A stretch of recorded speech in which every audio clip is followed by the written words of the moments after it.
I came across a man who'd hung himself on his boat 5 or 6 miles offshore about 4 or 5 years ago. The eerie and truly creepy part was realizing what it was. We just saw a boat out in the middle of the oceans, nowhere without anything other than the blue horizon in sight. At the break of dawn, there was fairly thick fog, as it had rained the night before.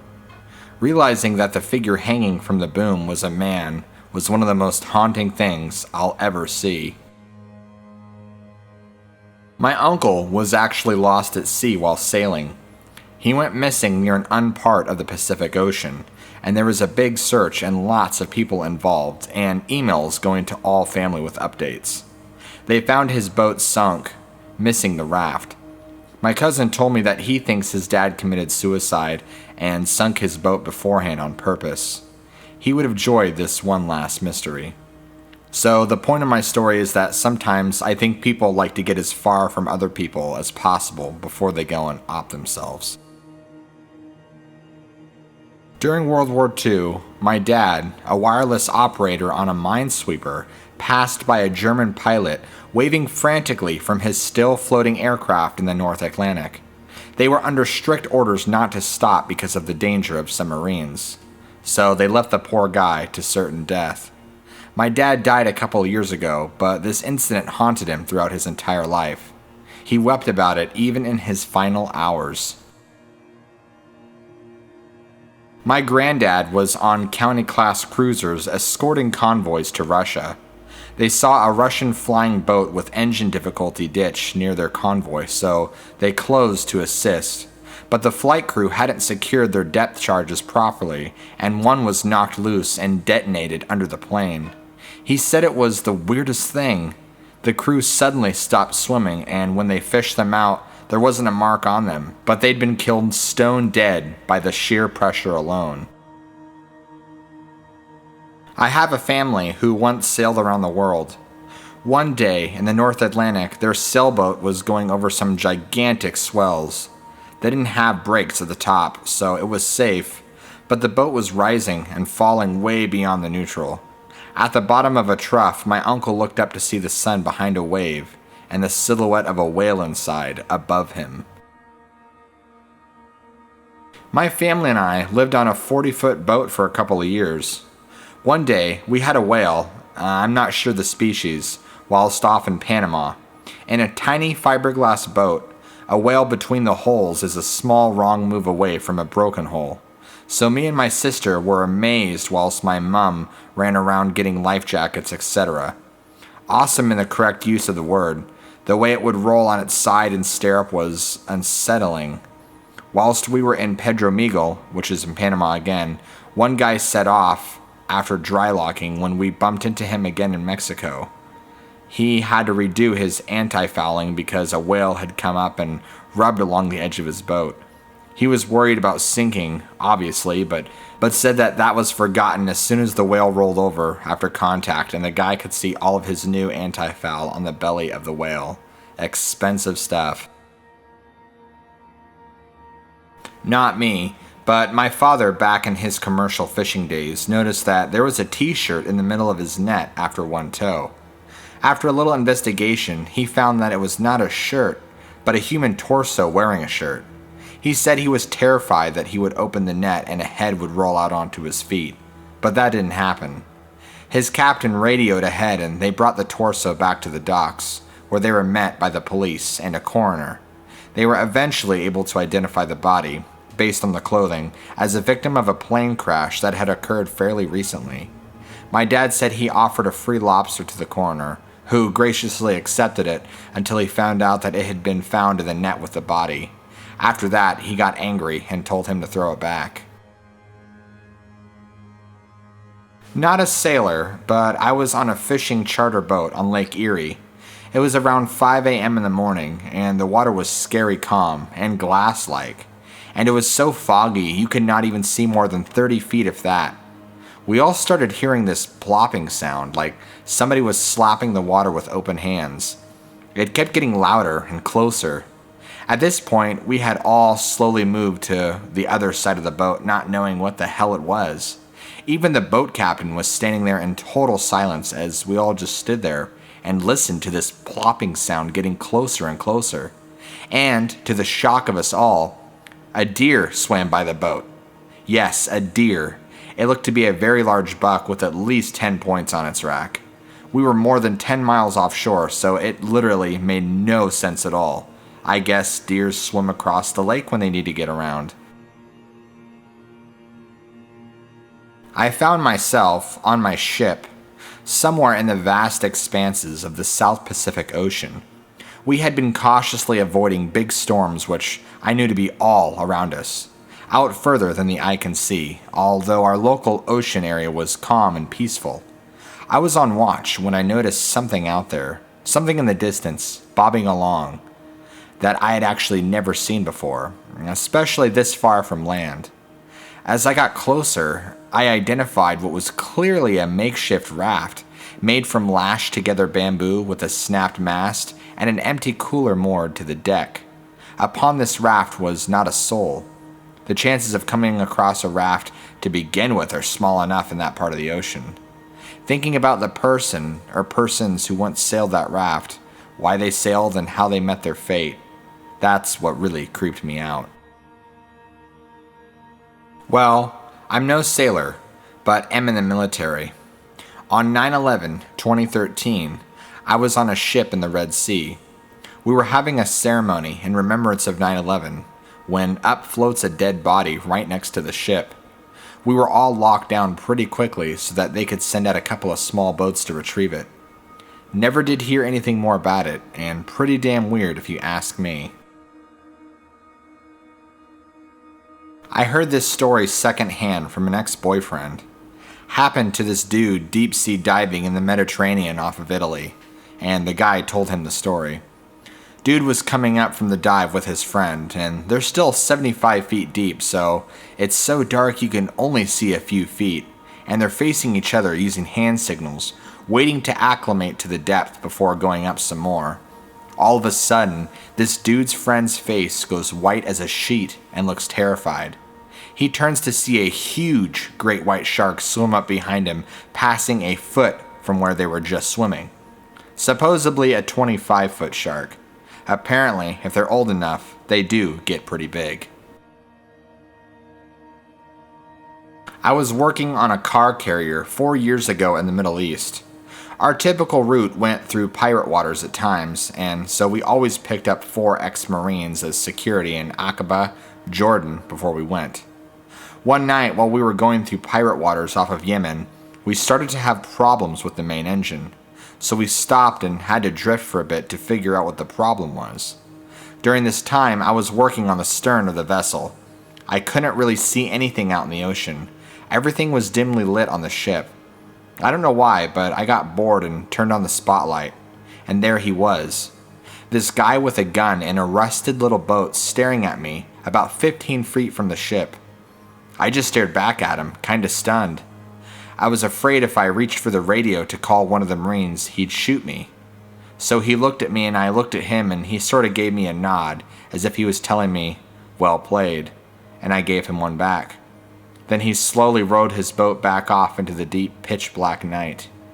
I didn't know how many others there were, but I did call it on the radio as soon as I lost sight of him. I still remember his face today, that deep, stern, concentrated look. Hurricane Katrina. We followed it down to provide aid for what everyone knew was going to be a huge disaster. It was as if the world had split in two. Above us was this beautiful sky with only a few clouds strewn about. And then, not far ahead, was this ghastly monster that engulfed up the rest of the sky. It was green and purple and black. The clouds twisted in a way that I've never seen before, and the seas were very deceptive. If you looked at the water you were sailing on, the swells didn't look that intense. But I saw ships and destroyers swallowed bow first and shot through the other side. I was lucky, my ship was quite large. Even we were getting pelted on level 5 of a supply ship, and forget ever walking in a straight line. Most of the time, you'd be walking on deck in one moment, and then the bulkhead the next. I've been in rough seas before on both smaller and larger platforms, but Hurricane Katrina took the cake. It was just a hell of an event. Very scary and very terrifying for anybody out at sea during that time. I was in the Navy standing watch in Operations Center. We were off the coast of San Diego. It was a very calm, clear night. Very smooth water. It was just me and a buddy on watch. I stepped out on the port side of the bridge under the bright moonlight. As my eyes adjusted, I started to see a circle form in the water and just grow and grow, making a perfect circle. I then noticed another and another. My mind tripped and could not figure out what was causing these massive circles forming near our ship. I went in and grabbed my buddy, went back out, and the circles were still forming. Being a big ship, we were pretty high off the water, and as we watched, I realized what was happening. Porpoises were chasing schools of fish up to the surface of the water, and as the fish hit the surface, they started spreading out in perfect circles, and we'd see the porpoises break the surface in the middle and dive back down. It was an amazing sight at night. I seriously thought I was seeing some type of alien activity in the water for a minute. The ocean at night is a beautiful and scary thing. Everyone should experience it at least once in their life. My uncle runs a charter fishing boat, and he loves telling the story about how he was out in the ocean on his boat at night, and there was this beautiful woman floating in a raft unconscious. He and my cousin pulled her aboard, and she began to regain consciousness, and she was also really drunk. Apparently, she ended up being on a party boat earlier, and everyone just thought she was being too annoying. So to get rid of her, they just put her on a raft and sent her off. It was about 2 a.m. in the middle of the Atlantic and very dark with no moon. As I was walking up to the bow of our sailboat to inspect the sails, I saw a faint glow in the water a long way off. I stared at the glow a long time before I realized that there were actually two glowing objects moving quickly underwater, on a collision course with our boat to be exact. Immediately, I thought it was some submarine or torpedo about to ram our boat. But then, the glowing shapes came right alongside the boat, perhaps a foot underwater. They were two ghostly blue dolphins, glowing brightly and so vivid and close in clear water. I immediately realized the dolphins were being illuminated by bioluminescent plankton, but the sight was surreal. I watched them play in our bow wave for a while, imagining sailors of the past witnessing these eerie dolphin spirits and how mind-blowing that must have been. I was sailing a small sunfish around an island near Florida in shallow water. As I cruised along, suddenly a large section of water directly in front of my bow exploded with a large splash. Immediately afterward, my boat rammed into something under the water and came to a complete stop.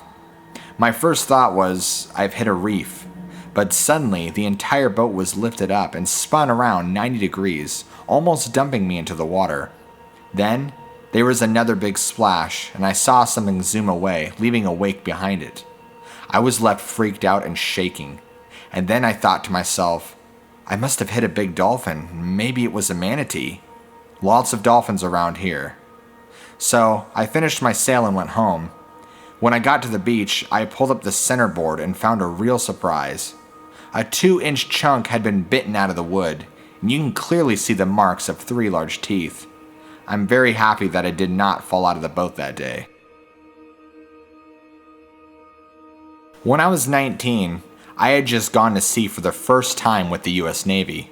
A few days after heading to the Gulf of Mexico for a few weeks of drug ops, we were dispatched to the Straits of Florida because Fidel Castro had opened the doors, and people were fleeing Cuba in droves. It was called Operation Able Vigil. One night, after standing watch all day, dozens of people who'd been pulled out of the water, I was standing on level 3 of the ship with the chief, smoking a cigarette, since it was the only exterior surface of the ship not converging with refugees. It was a full bright moon that you could see reflecting on the ocean's surface, and we were talking about how crazy this all was, and looking at all the other Navy and Coast Guard ships on the horizon doing slow circles looking for people like we were. Suddenly, in the reflection of the moon, we both saw something pass through the reflection. He looked at me, and I nodded that yes, I too had seen something. He took off like a shot to the bridge, and ship started to circle back towards the thing we'd seen. It was a person in a life preserver just floating in the middle of the Straits of Florida, hoping someone would see him. They were on this $2 billion missile-loaded warship doing slow circles, looking for people in the water. All told, my ship saved and or transported 1,800 people back to Gitmo for processing. Keeping in mind, ship's cruise was only about 400 people, it left a big impression on 19-year-old me. While traveling between Key West, Florida and Norfolk, Virginia, roughly near Miami, our lookout called away a ship at 090. We got on our radar, which is a range of about 80 miles, and there wasn't a thing on it. A few of us went up to the crow's nest and used the mounted binoculars to look out there, and a World War II-style battleship could be hazily seen on the horizon. No evidence of it whatsoever would present itself on the radar. Pretty creepy. Not a sailor, but I do fish in the Gulf quite often. A few years ago, I'm down in the Thousand Islands area doing some backwater fishing with a buddy, and we hear that thump-thump of a helicopter off in the distance. So we look up and watch a Coast Guard chopper trying to catch up to a speedboat. The chopper flies ahead, rotates so it's facing the front of the boat, and just opens up on the engines of the boat with a machine gun. The boat explodes into fire. I'm guessing it hit a fuel tank, and the chopper starts hovering in a circle of sorts looking for survivors. At this point, my friend and I are like, yeah, we should just get the fuck out of here. A little later on, we did see what looked like a smaller Coast Guard ship heading out to that point. I'm guessing it was some sort of drug smuggling operation out of Cuba. It made for a very scary and interesting Saturday afternoon. Out at sea, on a small fishing boat, roughly 50 feet I think. One night, after we set the gear, my brother and I chucked a shark hook in to see just what's out there in the water. Went inside, chucked on the telly and having a cone when we felt the boat move unnaturally. Checked the hook and we had a good-sized mako shark on it, roughly 14 feet. Now, being a shark lover, I really wanted this thing to go free, so we tried to get it up on the gantry to let this slack off so we could unclip it. As we were there lifting it, it was getting lighter instead of heavier, and the shark was absolutely flipping out. By the time we got it above water level, from its pectoral fins down was gone, apart from bits of cartilage. And then we seen them. I don't know how many apart from a metric shit ton of big-ass squid. If one of us had fallen in wrestling this monster mako, it would have been all over. This memory really sticks out for some reason. Or a really creepy sound, there are a few out there, is whales. On a small fishing boat, your bed is below waterline, and you could hear whales yabbering. It isn't quite as relaxing as a whale song CD. Freakiest though was when we had to run for shelter behind a rock. It's a well-known safe rock. If you haven't seen Deadliest Catch, they use them occasionally. It's just a big-ass rock that protects you from wind and waves. We made it. The boat 3 or 4 miles behind didn't. They all died. Not my story, but my dad's. He was in the Navy on an oiler in the First Gulf War. One morning, he was shooting the shit in the mess hall before going down to the boiler room. And one of the other department heads mentioned he needed to go to a casino and gamble after they got back from deployment, as they had gotten extremely lucky the night before. They had steamed through a minefield in an oiler ammo ship with just enough Jet A, bunker fuel, and ammo to level several small nations. Dad said if they had hit a mine in the right spot, he'd not have had time to even mentally process what was happening. So I was on the Eagle, which is a big 300-foot Nazi pirate ship that the US captured after World War II, crossing the Atlantic. It was supposed to go on helm lookout watch at 11:30 p.m. and slept through my alarm. I woke up at 1 and realized I was late. I hopped out of my rack, went topside, and tried to head for the lookout group in hopes of hopping on with them and pretending I was there all along. As I'm walking towards the bow, imagine something out of Pirates of the Caribbean. Instead of a group of cadets shouting the bull looking through binoculars, there's just a single person who I didn't remember being part of the crew. He's standing with his back to me, staring straight ahead at the full moon. which is right off the bow with a reflection lighting up the water. I walk towards him, when without warning he turns around. I'm sure at this point I've never seen him before. Flashes a really creepy smile, holds up a pair of binoculars and says, "Hello, these are for you." It turned out the group that was supposed to be up there was back swapping out, and the guy was just a temp who had come for the cruise at the last minute and was up enjoying the moon. But for a few moments it seemed like I'd wandered into the middle of a horror story in the middle of the ocean, and I briefly debated jumping overboard. Back in December of 2013, I was in the USCG doing a patrol down by Cuba. We were about 10 nm offshore at about 0300, and we could see this light in the shape of a cube, gyrating and moving erratically. We had some pretty powerful binoculars, and we were studying it for the better part of an hour. As it is spinning, we could see the reflection of it on the water as well, so it was a mile or so offshore. We continued watching it, and then it sipped straight up in the air. We were all pretty freaked out and just stayed silent the rest of our watch. During the Iraq War, we detained a ship carrying sheep from Australia to Iraq. We kept all the detained ships at anchor in a 3-mile circle. The sheep ship had serious infractions and was stuck in detention for 3 to 4 months. They ran out of feed and the sheep started starving to death. They threw the dead sheep overboard since there was very little current in the area. We floated in a stew of decomposing sheep and flies for months. The stench was unbelievable. This one was extremely weird for about 2 seconds. Last year, I was on a merchant ship off the coast of Ecuador in an area known for thick masses of small fishing boats. The boats usually get out of your way, but sometimes they don't, so it can be a bit tense. I had one eye on the radar and one on the window. I kept seeing these small blips and nothing in the water. Then, at Matrix-style bullet speed, I saw an unmistakable blip. Looked up and saw a large black object hovering in the air 100 yards off the port. By the time I shouted, "What the shit?" I'd worked out it was just a whale doing a backflip. Coast Guard, South Florida, late 1980s. Cuban refugee who didn't make it floating in the water. Used the boat hook to snag his belt. The belt pulled right through what was left of his decaying, bloated meat and caught on his vertebral column, and we brought him up on deck.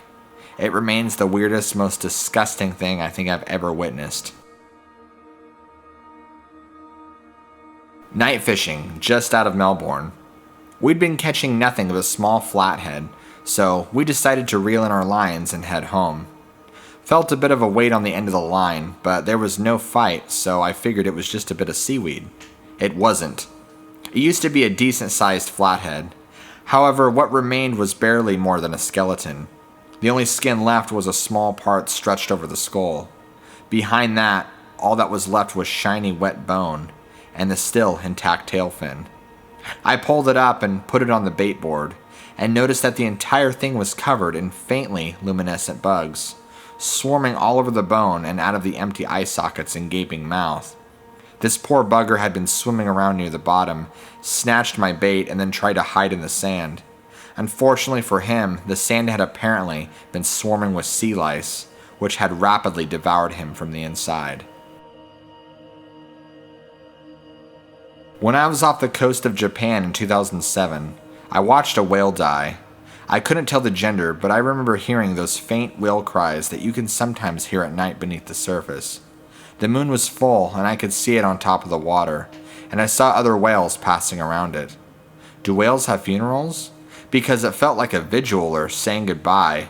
You could hear the faint puffs of the blowhole spraying out of the water in a labored way. I don't know if it was just hurt or just old. Those other whales made a few passes, and then they left, and the whale wasn't spouting air anymore. This was all in a 15-minute period as we cruised past. I guess the whales may have been there longer, but I feel that they know that they don't want to stay around dead bodies for long. It was haunting and beautiful at the same time. I don't think I'd ever cried as much as I had that night. Sailing into Veracruz, Mexico at about 2 a.m. to enter at night due to the reefs. I'm on the bow pulpit with a walkie-talkie calling out the reefs. I'm also watching large porpoise in front of the boat, which isn't rare, Just as I call reef head starboard 20 degrees, the porpoise makes a slight, about 20-degree turn to the right. In a few minutes, it veers left, and just as I see a small reef to my right. This goes on as we sail into the harbor, and turns out it was a pilot whale trying to lead us into the harbor. I should have just listened to him.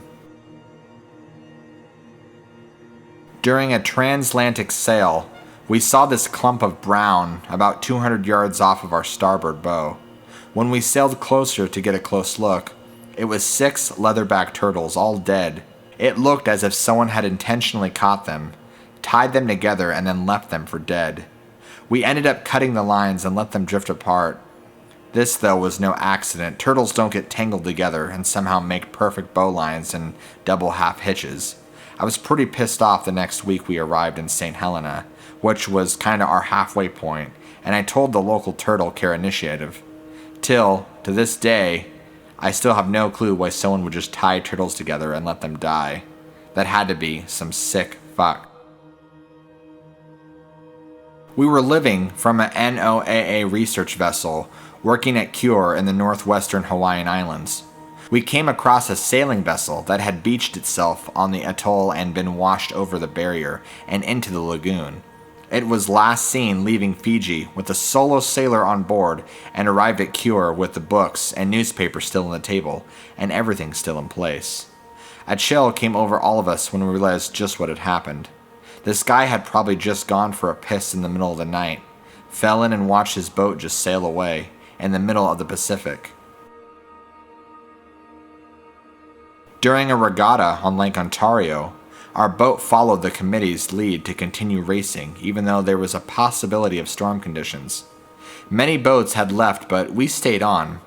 As the clouds came in, they changed abruptly. We saw very daunting storm clouds, almost deep green in color. The weather turned violent so quickly, we had no time to down sails, and our main was torn. You couldn't see 5 feet away from the boat because of the swell and the rain, but you could see other boat components floating by. You think you are completely safe a few miles from shore on a lake, but Mother Nature usually has different plans. The same storm causes tornadoes in different areas of Toronto.